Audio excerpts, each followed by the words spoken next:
Assalamualaikum warahmatullahi wabarakatuh. Perkenalkan, nama saya Arif Kurniawan dengan NIM 23170. Kali ini saya akan mempresentasikan PowerPoint saya berjudul Analisis Poster Film Vertigo untuk memenuhi tugas ujian akhir semester mata kuliah Tinjauan Desain yang diampu oleh Bu Dewi Intan Kurnia, SDS MDS.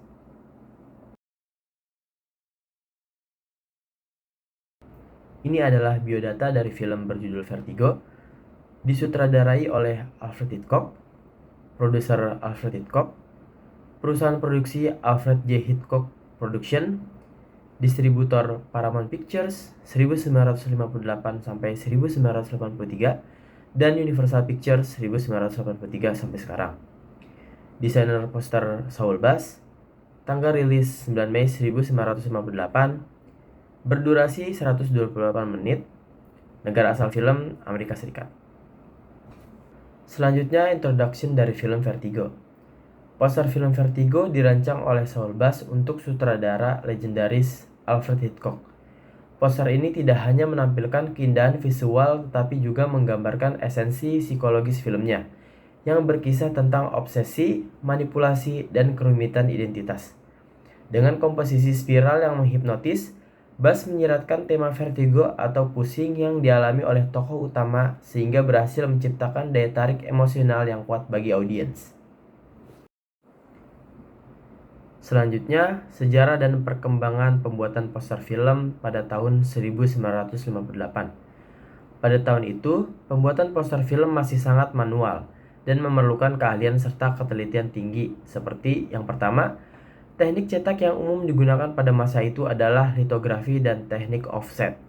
Yang kedua, gaya visual pada era ini menunjukkan pengaruh gaya Art Deco dan modernisme yang mengutamakan kesederhanaan dan fungsionalitas. Yang ketiga, mencerminkan tren dan budaya pada era itu. Film, musik, dan mode mempengaruhi desain poster yang seringkali mencerminkan tema dan suasana dari konten yang mereka promosikan. Selanjutnya, analisis teori Gestalt. Yang pertama, menggunakan Gestalt Figure and Ground. Poster ini menggunakan elemen spiral yang menghipnotis sebagai figur utama, yang membedakannya dari latar belakang yang lebih sederhana. Gestalt ini juga terlihat pada dua gambar manusia pada poster.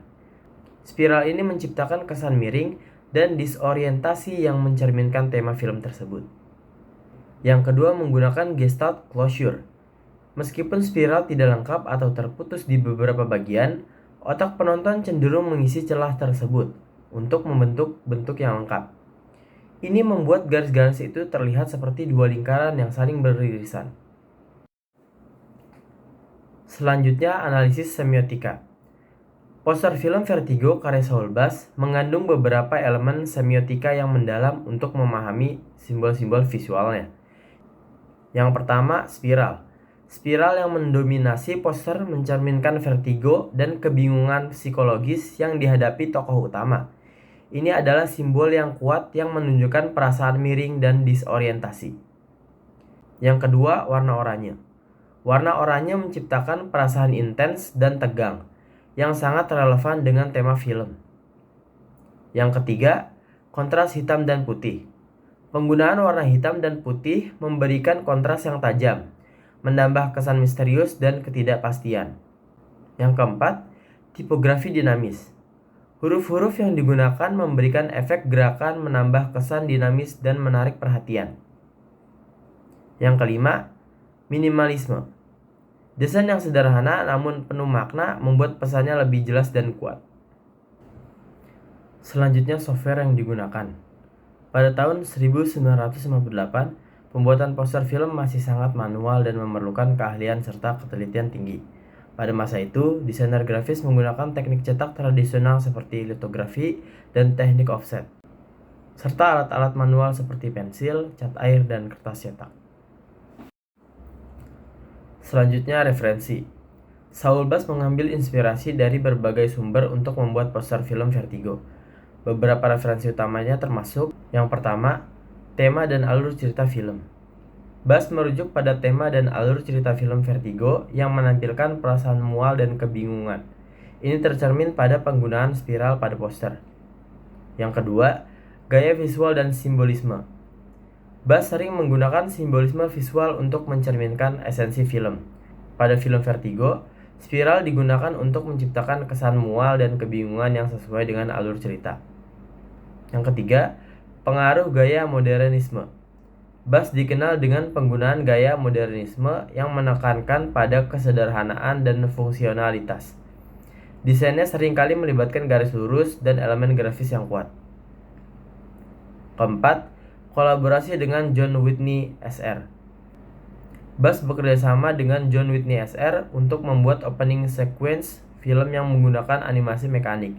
Elemen visual dari animasi ini kemudian diadaptasi menjadi bagian dari poster. Kelima, penggunaan warna dan tipografi. Bas memilih warna yang kuat dan kontras, serta menggunakan tipografi yang kreatif untuk menciptakan visual yang menarik. Selanjutnya, publikasi. Yang pertama, pemotretan dan penyutingan.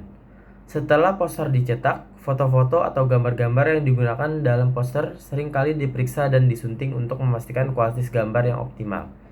Yang kedua, pengemasan dan distribusi. Poster yang sudah jadi kemudian dikemas dan didistribusikan ke bioskop-bioskop, toko-toko, dan tempat-tempat lainnya untuk mempromosikan film. Selanjutnya, proses pembuatan karya pada zaman itu. Yang pertama, pengembangan konsep. Proses ini dimulai dengan mengembangkan konsep yang mencerminkan tema dan nuansa film. Yang kedua, sketsa awal. Desainer membuat sketsa awal menggunakan media tradisional seperti pensil dan kertas. Yang ketiga, rancangan detail. Setelah sketsa disetujui, desainer membuat rancangan detail dengan menggunakan cat air, gouache, atau cat minyak. Yang keempat, pembuatan stensil. Desainer membuat stensil atau pola yang akan digunakan dalam proses percetakan. Yang kelima, teknik cetak. Poster dicetak menggunakan teknik litografi atau offset. Yang keenam, pemilihan warna. Warna dicampur secara manual dan diterapkan dengan hati-hati untuk menciptakan efek yang diinginkan. Yang ketujuh, pemeriksaan dan penyutingan. Setelah poster dicetak, dilakukan pemeriksaan untuk memastikan tidak ada kesalahan atau cacat. Yang kedelapan, pengemasan dan distribusi. Poster yang sudah jadi kemudian dikemas dan didistribusikan ke bioskop, toko buku, dan tempat-tempat lain untuk mempromosikan film. Sekian presentasi dari saya, kurang lebihnya mohon maaf. Assalamualaikum warahmatullahi wabarakatuh.